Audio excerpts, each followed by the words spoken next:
Welcome back, everyone, to the Handsome and Wealthy podcast.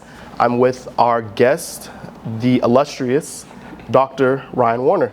Appreciate you being here, bro. Yeah, appreciate you having me. Thank you. Yeah, man. So just getting into it, man, just, talking first about our personal connection and how we were able to be here today. And I was trying to think about that while we were, in setup and everything. And I'm trying to remember, how did we meet? So it was a networking event. It was a couple years ago. And yeah, I think we just had a conversation and you indicated that you were part of Phi Beta Sigma fraternity, and then we just connected. Was it that speed? It was like speed networking. Yeah. And like we were standing in line and doing all that, and you're introducing yourself. And then we met, I think, another fraternity brother there as well. Yes. Mm-hmm. Yeah, man. That's awesome, man. Yeah, so that's how we connected. Bro, yeah, now we're here on a podcast now. Who would have thought, man? And doing, both great things in the community, man. So I appreciate you being here. Yeah, definitely. So I just want to start with just your, upbringing, how you, came here. You originally from Houston, like where you're from, and you could talk about that and just, how you're here today. Yeah. Yes, I was born in Chicago, Illinois. Went to high school in South Suburbs, Chicago. Spent most of my early life in the Midwest area. Mm-hmm. So went to University of Illinois Urbana-Champaign for my bachelor's degree. Okay. Then after that, I went to University of Wisconsin-Madison for my master's degree, and then went to get my PhD at Marquette University in Milwaukee, Wisconsin. So you just went straight through, like, back to back. That's not, I feel like, what people don't normally do that. I feel like, they either take breaks or life happens, right, for everyone. So for you to be able to do that, like, I mean, that's a blessing, man. It's to have the focus and discipline to, be like, nah, like, because there's a lot of distractions, and you were just like, I'm gonna get it all done. And now you're Dr. Ryan Warner, so that's dope. And so the thing, my path is not linear at all. Okay. So ultimately, it was just one thing led to another, and then I just kept going. So during my undergrad, I majored in community health with a focus in rehabilitation. Okay. And I was always passionate about sports growing up. So I played every sport you can imagine in high school. Basketball, I ran what was your favorite? Cross country. Basketball was definitely my favorite. Okay. Yeah. They even put me on the volleyball team just for a little bit, just because I was tall. Bro, yeah, you're like what, 6'4" or like something, man? Like 3.5. I know, man. I should have picked a smaller guest. I was okay in sports. I wasn't that great, so right. I knew I wasn't gonna do professional or anything like that. But I was really always passionate about, the human body and just the physical, always working out. So I thought I wanted to be a physical therapist. Okay. So I was a physical therapist technician, just part-time during my undergrad. Just to make some extra money. And I remember my job was to help individuals and improve their physical rehabilitation. Was this like a job like on campus, or was it off campus? No, it was a little off campus, but I just took a bus to get there. A couple hours a week, and it was my job to help individuals who experience various physical disabilities and also injuries to help rehabilitate them. Right. So I work with athletes, I work with individuals who are a geriatric population, and I would help them do exercises so they can enhance their physical mobility. So we went through these various exercises. And I remember just having these conversations with them, right? Because you have to be personal, right? Engage in the, various conversations so that they can get through their exercises. Right. And I remember one time a patient told me, hey, you should think about being a psychologist, right? Because being a physical therapist, it's okay, but you are really good at listening, right? And I really appreciate you helping me through my exercises, but I appreciate you even more by just listening to me and being empathetic. Oh, wow. Because individuals would tell me about, they feel depressed due to, injuring their leg and now they can't walk anymore. Or they would tell me about their family issues and different challenges and struggles they went through. Right. So I would just listen to them, I would empathize with them, and they actually appreciated that a little bit more than me just going through the physical exercises with them. Yeah. So that sparked a light bulb, now it's like an avalanche, and now you're like, just killing it. Yeah, and then that motivated me to continue with my master's degree and then also my PhD. So that was a huge, turning point in my life to help me get to where I am now. That's awesome, man. Yeah, like getting into that, man, just, talking about my psychology aspect, and I know we were talking offline about this, and like, I didn't even know there was a difference when it comes to psychology. I always think that when you talk about psychology, you talk about mental health, right? And so I'm thinking that, along what you do with the psychology is that mental health aspect. And I feel like, we're going to get into it more in like the podcast, but could you like touch base on that? Like, why you decided to do more so like what you're doing today, and like the difference in like, you know, what you do versus like mental health, like, you know what I'm saying, and talking about that, especially in the Black community and everything. So yeah. Yeah, definitely. So as I received my master's degree, I received it in rehabilitation psychology. Okay. And then I received my PhD in counseling psychology. So I'm a licensed psychologist. Okay. So when you think of a licensed psychologist, individuals who are experts of human behavior, who engage in like psychotherapy, they do assessment, research, etc. And so I started my career in the military, actually. Really? So I actually did not know that until this moment. Wow. What did you serve? Like where? United States Air Force. Air Force. Okay. You got the VA benefits. Yeah. So ultimately, I wanted to start my career as a leader. You know, I knew I just didn't really go the regular route. You know, I wanted to be a leader. You know, I feel I had leadership abilities. And I was talking to different mentors, and they told me, if you want to be a leader, you need to actually join the military. Oh, wow. So I actually didn't join the military until during my PhD program. Oh, wow. So you joined late. Yeah, I think it was my third year. It was a 4-year program. I think I joined like my second or third year. And I got a scholarship. So there's a scholarship. They pay for your school. They ultimately just pay you to go to school, and then ultimately you have to give like 3 years after you graduate. Oh, wow. So I did my residency at Joint Base Andrews in Washington, D.C. Wow. And that was the last year of my PhD program. And during that time, it changed my life because I got to work with White House personnel. I got to work with very high-level, individuals, right, in the Washington, D.C. area.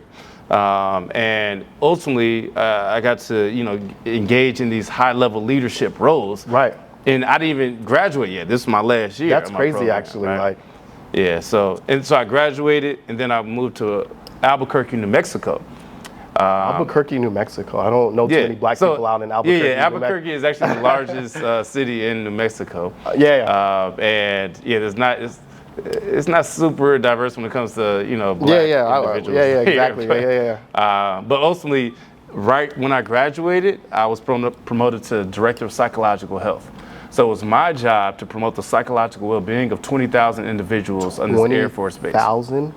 Yeah, that's like pressure, don't you think? Like, like 20,000 people that you are, you have their like mental health and like your, just everything. So like, was that like pressure you felt like, or you know what I'm saying? Like, I think it was, the imposter syndrome comes in, right? Because I would sit at this table, and there would be a general next to me, there would be a colonel next to me, there'd be very high-level senior military. And how old are you like at this time? Like, I graduated 27 years old. So 27. Okay. Yeah, I'm 27, 28 around that time. Okay. Right? And they're asking me like, hey, we have high level of suicide, on this base. What do we do? Right.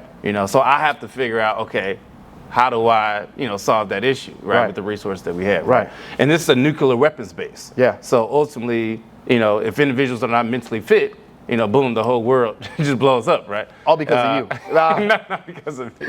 But this is high pressure, right? Exactly. We're at a nuclear weapons, it's called a PRP base, right? Right. Very high level, right? And it's my job to help promote the psychological well-being of these individuals. 100%. So that pushed me to be a leader, right? That pushed me to, think more high level systems thinking. And ultimately, it pushed me to where I am now, right? Do you think you had to be better, not just like for yourself, but for other people? Because so many people, you said 20,000 people like rely on you. So did that motivate you on top of obviously you motivate yourself, but knowing that there's people depending on you, Well, obviously it wasn't just me, right? Well, it's a strong team around me. Right. But still though, it's a lot of people, right? Yeah, I think it was mostly like questioning myself, like, am I smart enough? Am I good enough to be in this role, right? Because there's so many individuals that have served so much longer than me, right? Yeah. Like I was just out of school and I'm promoted, I'm an officer, right? And they're expecting I have to answer. And there are times in which it feels uncomfortable to say, hey, I don't know, right? So there's definitely some challenges that came up with that, internally, interpersonally. Right. But that's something I feel like we all experience, that imposter syndrome. No, for sure. Like, especially if you experience success early, and like, as you said, there's a lot of more people out there that maybe have more experience than you. But I feel like it's hard because of that to realize your value and what you bring to the table. Because they may have those years, but they're not you. You know what I'm saying? And so like fast forwarding and like your career and things like that, I know like on your social media and like what you've told me is you do a lot of public speaking as well. And that, I know you do obviously the psychology thing, but like there's a travel aspect to that as well. And, you know, how does that public speaking play into part with like what you do, you know, today? Yeah. Well, first, let's start with like how I started my business, because that's by no means that was a linear route at all. Okay. You know? So again, I'm trained as a licensed psychologist, right? And I would see individuals in psychotherapy, right? And they would tell me, you know, due to the fact that I'm a person of color, I experience a lot of discrimination in the workplace, or I don't feel supported, or I feel, you know, experience like a lot of burnout. Right. So I would treat the symptom. And I would ultimately get kind of frustrated because, like, I'm tired of treating the system. I want to actually go into the workplace and solve the root of the issue. Oh, wow. Right? So within my role, I then went into the workplaces, went into the units, and said, okay, how can we improve leadership development? How can we, you know, have more conversations about psychological safety? How can we, you know, support these members so that they're not always in the mental health clinic, right? So that then shifted my career trajectory. I started my business in COVID during the time 2020, and I was like, hey, I want to go into workplaces and make workplaces better based on my knowledge about human behavior. So instead of being a licensed clinical psychologist, I then turned more into a consulting psychologist. So instead of working with individuals, you work with businesses. Yeah, organizations, teams, and also leaders, so that they can learn how to thrive, how to communicate better. Would you say that's more lucrative than working with individuals? Oh, definitely, yeah. Consulting, IO, psychology, you know, historically, you know, it's definitely more lucrative. But I don't think I went into it just because of that. I went into it because I want to be able to, you know, solve the root of the issue versus the symptom. And I feel like you can make a larger impact when you work with the business owners and things like that. So that's awesome. Yeah. So fast forward, started my business part-time, and it really grew. We started to do a lot of contract work with like Fortune 500 companies. I started to hire individuals while I was like full-time in the military. So I was juggling the 9 to 5, and then I was juggling these other projects, right? And I had team members complete the projects while I was doing my 9 to 5, and it was just too hard to manage. So luckily I was able to, you know, apply to get out the military early, you know, to get out a little bit before my time commitment. And fast forward, we've worked on 6 continents globally, trained over 15,000 professionals across the world. That's awesome. And now we have a team, you know, that's in multiple states around the U.S. And our goal is to improve inclusion and workplace well-being within organizations. That's amazing, man. Yeah, hey, we got to clap it up for that. I just feel like in your space, I mean, there's not many of us, right? And so, like, you know, thinking about that, being a trailblazer and, you know, that specific, you know, aspect, how does that make you feel? Like, you know, how do you think about your own, like, psychology and things like that in your own business? And, you know, is it something that works against you or works for you? Like, how do you, like, compartmentalize that, you know? Well, I always feel like, you know, I'm here for a bigger purpose. You know, it's bigger than just, you know, helping organizations or, you know, trying to experience the financial success. You know, I feel like, you know, I'm here to make a significant impact within the leaders that I serve, within the organizations that I support. You know, so I think that guides me, that motivates me.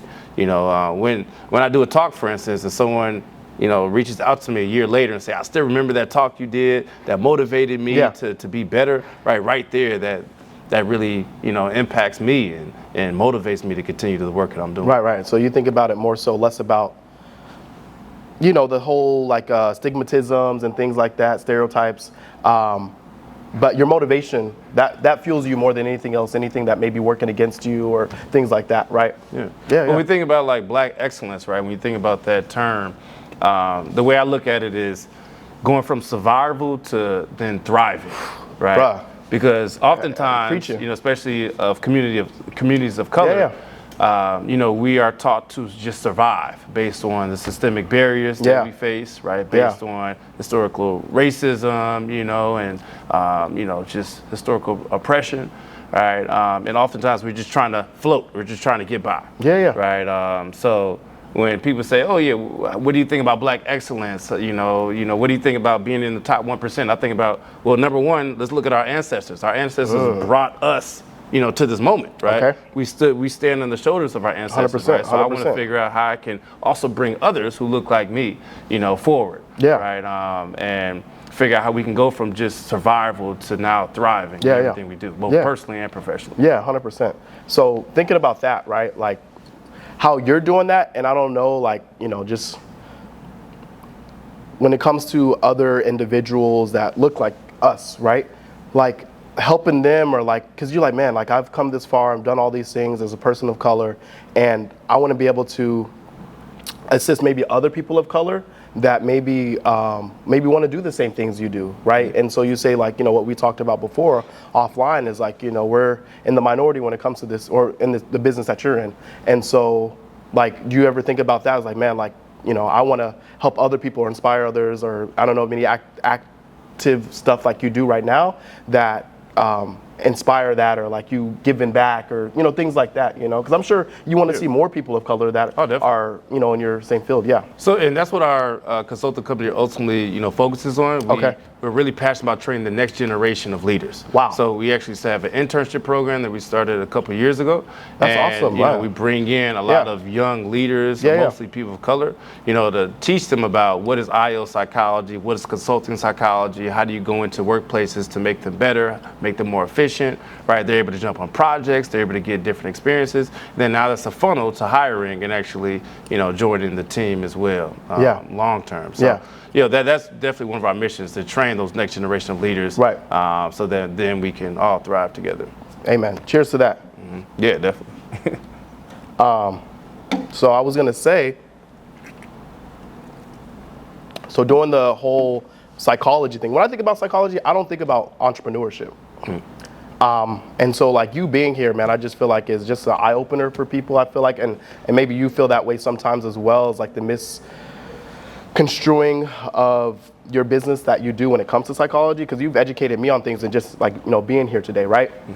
And so that entrepreneurial spirit, how does that necessarily tie into psychology? Because my thinking is, I've just never thought that when it comes to psychology, you could make it into like an entrepreneurial like spirit and turn it into your own business where, like, you're thriving and doing those things. Like, where does that maybe come from, or where you can, Well, the thing about the word psychology, right? The science of human behavior. Okay. Everything we do is related to human behavior. Right. Okay. Yeah. So it doesn't matter what industry you're in.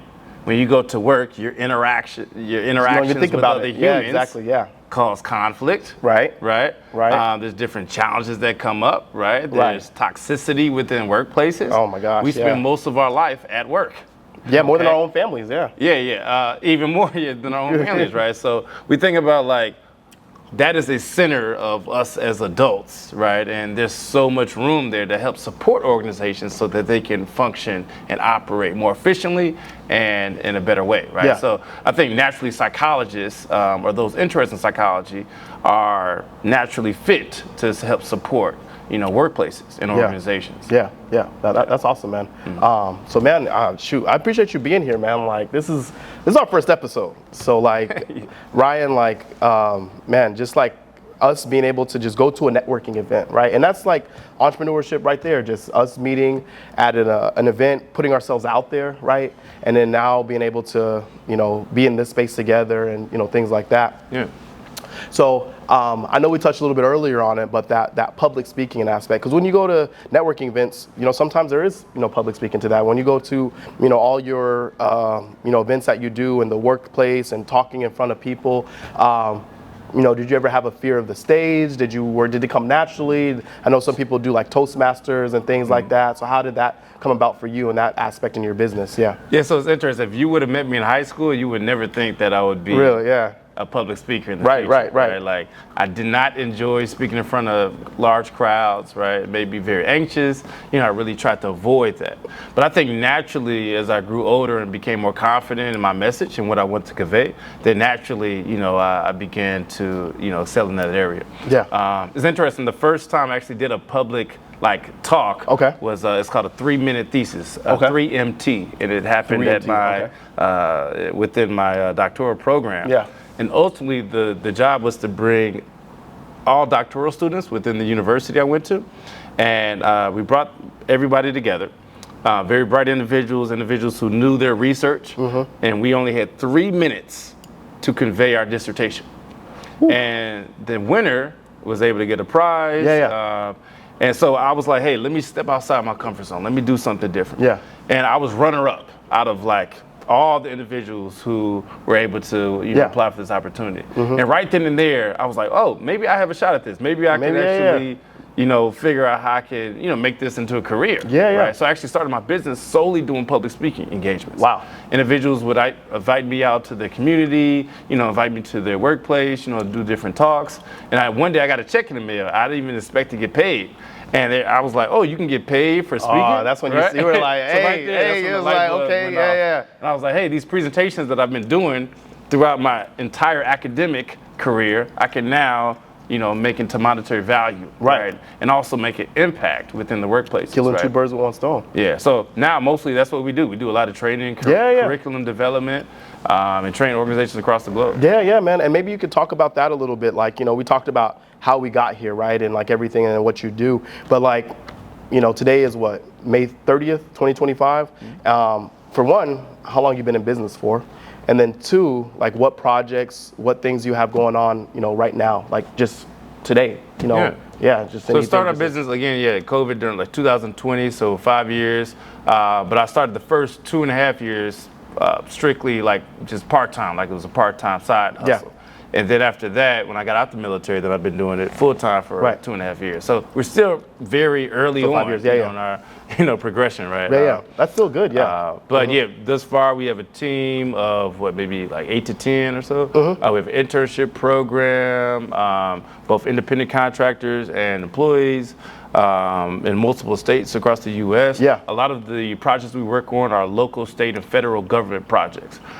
So we do a lot of government contracting work and also work with Fortune 500 companies. Mostly centered around training and facilitation, curriculum development, strategic planning, and executive coaching. Yeah, that's awesome. So just finishing up here, just a few more questions that we have. What advice would you give someone that's looking to be just a business owner or being just an entrepreneur, maybe wanting to get into the psychology space? If you could go back and give yourself advice 5-10 years ago, what would that look like? And so just want to kind of hear your thoughts on that. Yes, definitely. So there's a lot of individuals, especially in our day and age now, that want to be entrepreneurs. But I think there's a mentality that you need to have to be successful in this arena. And so one of my mentors always told me this particular formula that I will never forget. And he said, credibility plus visibility.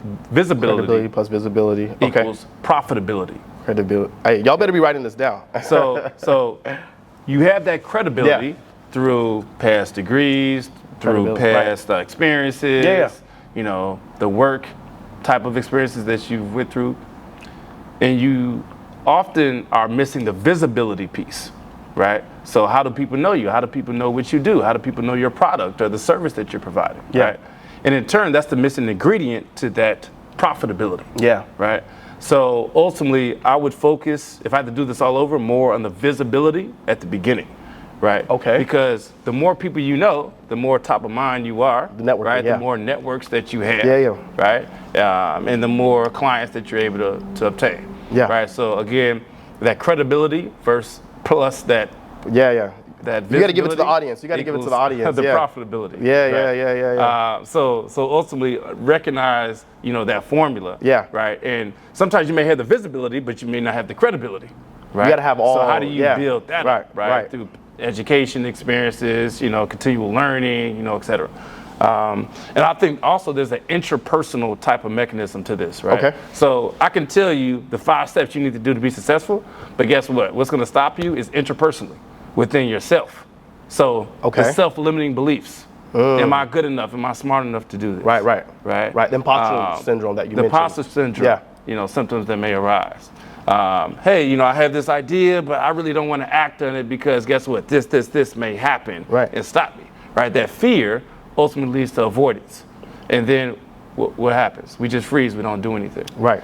So oftentimes it's not about what to do, it's about, taking that interpersonal approach to yourself, looking within and identify what's stopping me from acting? How am I my own barrier? Right. That's getting in the way. With my future success. We're our own greatest enemy. It's not a lot of times the outside world. It's our own interpretation outside world that people won't believe in me. I'm not good enough. I'm not, whatever the case may be. But a lot of those things are just like not real. Like they say, fear is not a real concept. Fear is just in your mind. Yeah, so being able to approach that fear, and instead of doing what we're programmed to do, right? We're programmed to avoid anything that's uncomfortable. Yeah. So instead, you have to approach, right, that discomfort. Because guess what? That the discomfort in the short term, it feels kind of, uncomfortable. Yeah, right. But in the long term, it's actually adaptive and it helps us grow. Right. So I don't know about you, but when I work out, it's painful, right? It burns. Yeah. Okay. But guess what? In the long term, I'm going to be able to grow and be stronger. Yeah. Right. So we have to ultimately take that same approach when it comes to entrepreneurship and the goals that we want to achieve. Yeah, man. So I would encourage everyone to then approach discomfort, not avoid it. Right. And one thing I often talk about is rejection goals. Right. Because sometimes oftentimes we avoid rejection. We do. Yeah, in anything. Yeah. I don't want to engage in this new business idea because guess what? People may not like it. And in turn, I don't do anything. I freeze, right? Man. So instead, have rejection goals. Instead, say, how many people can reject this idea? Because guess what? The more people reject it, that means the closer I am to getting to where I need to be. Law of large numbers. Yep. Yeah. The more you do something, the more, like, working in business myself, the more of the same practice that you do, the more times than not that you're going to see those results that you're looking for. Everybody who's watching this right now, and you and myself, right? How did we learn to walk? Right? We had to fall and we had to get back up. Exactly. If I fail and never got back up because of the fear, all right, then I wouldn't be walking right now. So we have to continue to approach that discomfort so that we can reach success. Yeah, Will Smith said it best. The best things in life are on the other side of fear, and I take that wholeheartedly.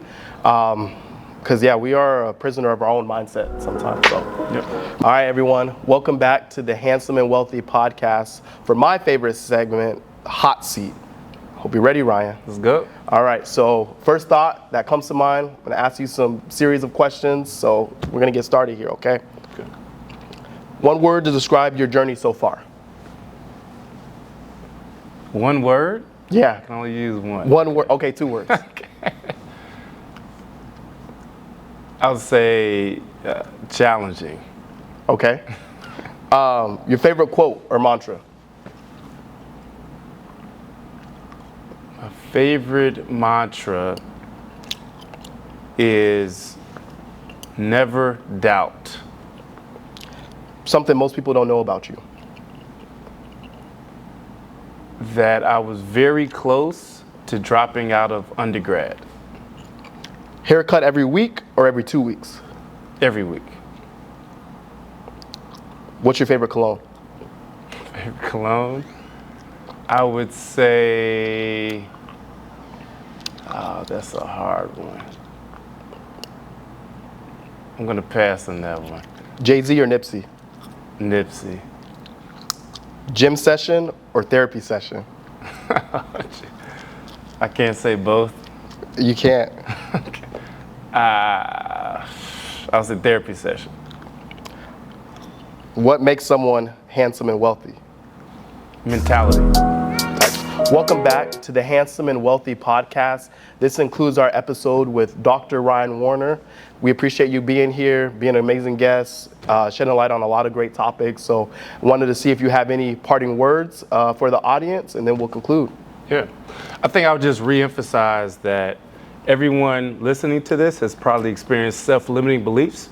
And no matter what your goals are in life, I would challenge you to bring those self-limiting beliefs to light, try to challenge them, try to think a little bit differently, and start to believe in yourself a little bit more, because there are no limits to what you can achieve. All right, man. Well, let them know where they can find you, man. What Instagram, LinkedIn, what you on, man? Like, let the people know. So if anyone needs support when it comes to coaching to help you thrive within your entrepreneurship journey, feel free to reach out to me. You can find me on LinkedIn at Ryan C. Warner, PhD. You can also Google my name, Dr. Ryan C. Warner, and my information will come up. You can also follow me on Instagram, Dr. Ryan C. Warner, and all social media platforms. Dope. Thanks, everyone. Catch us on the next episode, Ryan, of the Handsome and Wealthy podcast. We out. Appreciate it, man.